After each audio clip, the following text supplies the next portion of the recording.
En marge de la réunion du bureau de l'Assemblée parlementaire de la francophonie, APF en sigle, qui s'est ouverte à Podgorica au Monténégro, le président de l'Assemblée nationale de la RDC, l'honorable Aimé Boji Sangara, a eu une séance de travail avec le bureau de l'APF conduit par son président Hilarion Etong et la déléguée générale Amélia Lakfari.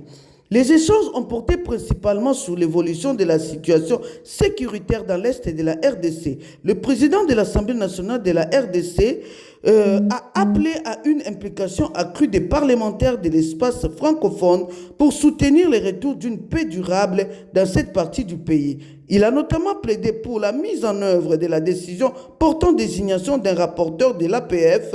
pour la région des Grands Lacs, estimant qu'une telle décision marquerait l'attention portée par l'organisation à la crise sécuritaire persistante dans l'Est congolais. Aimé Boji Sangara a par ailleurs expliqué à ses interlocuteurs que l'agression dont la RDC est victime de la part de l'armée rwandaise est essentiellement motivée par des visées économiques liées à l'exploitation illégale, au pillage des ressources naturelles, soulignant que la question des FDLR constitue un prétexte avancé pour justifier cette situation macabre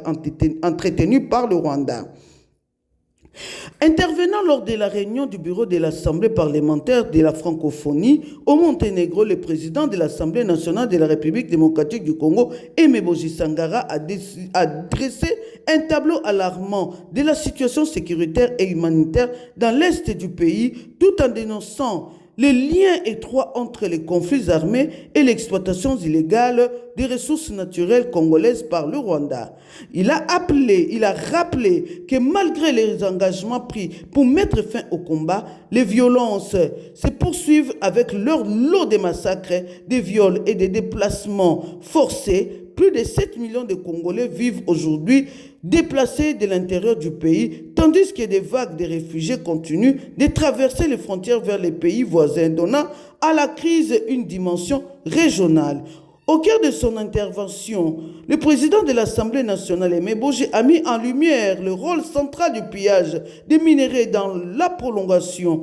de la guerre. Il a dénoncé l'exportation massive des minerais stratégiques par le Rwanda, pourtant dépourvu de minerais significatifs, soulignant que ces ressources proviennent des zones de conflit de l'Est de la RDC et alimentant directement l'instabilité.